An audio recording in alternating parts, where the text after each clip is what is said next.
Okay. Oh, that's probably going to be a feedback. Do you hear anything? No. No, but last night was fun. Huh? Guy got hella drunk.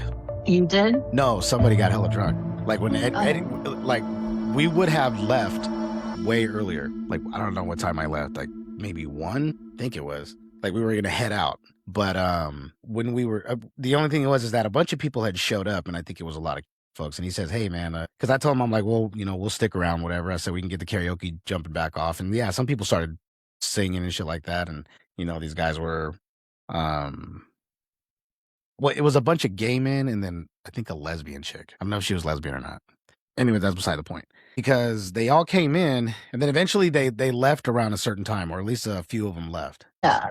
And then at the time when and I were leaving, all of a sudden we just see this Uber driver or Lyft driver. He's like parked, but he's kind of parked at a weird angle in the parking lot in the stalls. I mean, it's not like there was a bunch of cars around him, but he was parked at an angle, like taking up 2 spaces, and the back door was open of his car, and there was a dude laying in the middle of the parking lot, passed out, just done. And I'm like, oh shit.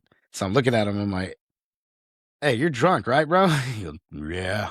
He just nasty. It was just, he goes, yeah. And this broad that came with some people, won't say who right now, but what the hell? She comes up, she's like asking him there's like questions you don't have to ask a drunk person.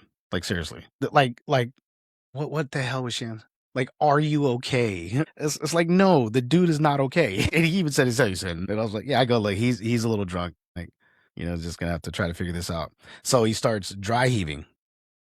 And she panics and she goes back because I told her, I was like, just go get him some water. Like, go get some water. And when I turn back and look at me, he starts dry heaving. I just flip him over onto his side, and then a whole bunch of stuff just started coming out of his mouth. Okay. Yeah, and he had already done that already, I think, at some point. Because then I asked him, I go, hey, what did you eat that was red? Like what? Oh. What, or did you drink wine or something? I go, did you drink something? He goes, no, I didn't have anything. I go, all right, man, you're gonna have to get that looked at when you feel better. We're gonna give you some water. And I was like seriously. I go, hey, lucky for you, bro. I've been fucked up before, so I'm not, Yeah. And because I flipped him over on his side, and he was just done after that, and flipped him back onto his back, and his arm was wet, so I was already grossed out. Like I was grossed out. Oh, sure. Especially you. Yeah, especially, oh man, because I don't mind helping somebody or grabbing their hand and helping them, but when it's wet, I don't know, no, that just didn't feel right. So, but I don't want to like make it weird or awkward already. That it already is.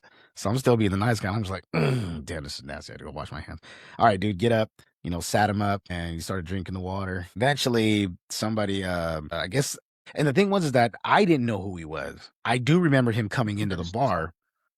Yeah. But even said that, he goes, he didn't give him that much. He's like, he wasn't drinking that much here. He just came in, had one drink, and then he took off. Yeah, he just came in and had one drink and took off. Seen him again later.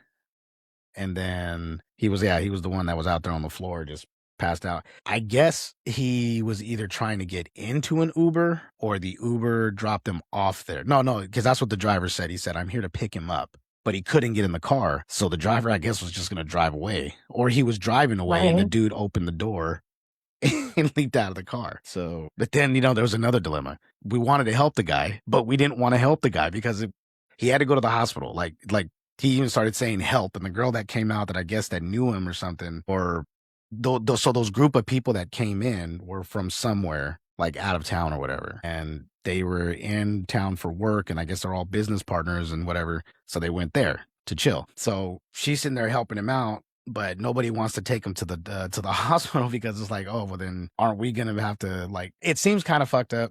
But then again, it's like, damn, dude, like you do this to yourself, it's like, there's only so much we can, there's only fucked up.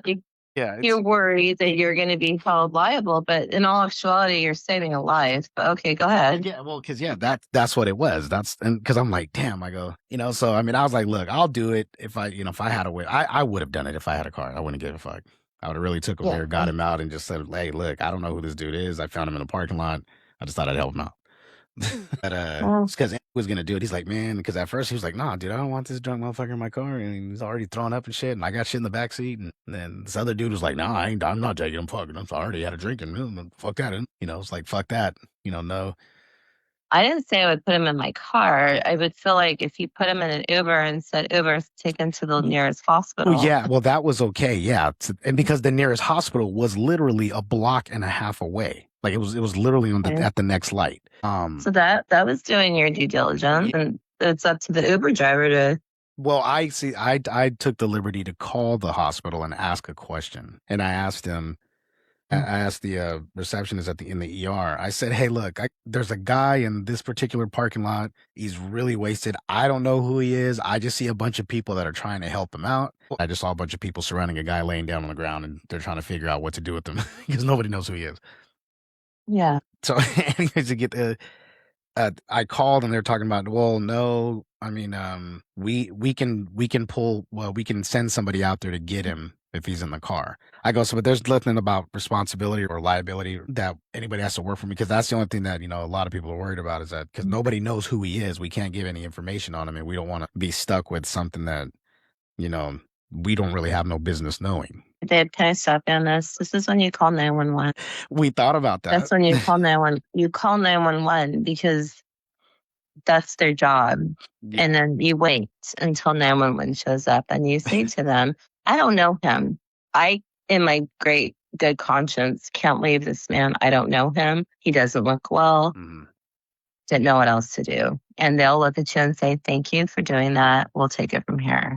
And then when he gets delivered to the hospital that way, he has to be by law admitted in the future. You always call 911. I mean, yeah, of course. Of course. They don't care who you are. Yeah. They don't care who you are. No, I mean, I would have. Oh, yeah. You know how many times I've called fire departments or law enforcement or something like that, or like, hey, there's something going on here or something like that. Like, I don't mind it. That's what our tax money goes to. It goes to paying these guys. So why didn't you do it last night? I'm just so because that brought up another issue. The one guy had a warrant or something. I don't know. It would look. It would look.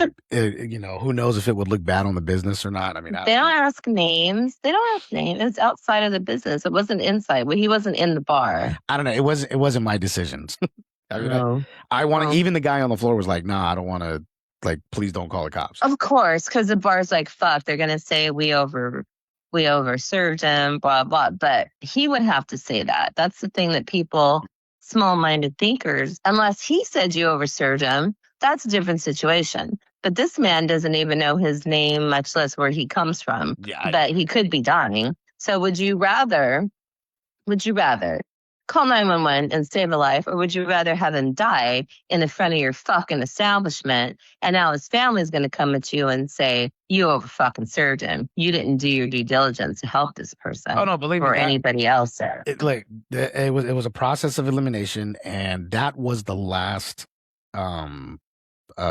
plan, I guess you would say, like the last plan. If getting him an Uber wasn't, because the first, because the thing was the this first is like driver. Weekend at Bernie's, the Sacramento edition. For real, because the first driver. If this is a podcast, you should name it Weekend at Bernie's fucking Sacramento edition. Shit, yeah. See, but that was the thing though, because that was going to be the last like idea to have. We just kept pushing that to the back. So like, let's just put this in the back. We'll come back to it. So yeah, because the problem was that the first driver didn't want to take him because he was so faded, and then I wouldn't take him. Fuck no. No, he didn't. But but it just so happened while we were sitting there waiting, another driver like Lyft or something like that came by and dropped somebody off at there's a pool hall or something that's right next to it, and somebody got out of the car and the dude started driving like, I guess, towards them, and they saw that he was a Lyft driver and they flagged him down. Somebody flagged him down, and the dude offered to give him a ride, and the girl went with him. That's an angel. Yeah, it was a lot of convincing. It wasn't easy. So that's kind of fucked up. Can I say that? I mean, it is. It really is. It would have been easier to call 911. You guys didn't want to have to deal with the bullshit you didn't want on your hands, so you're going to put this poor simp who's being convinced to take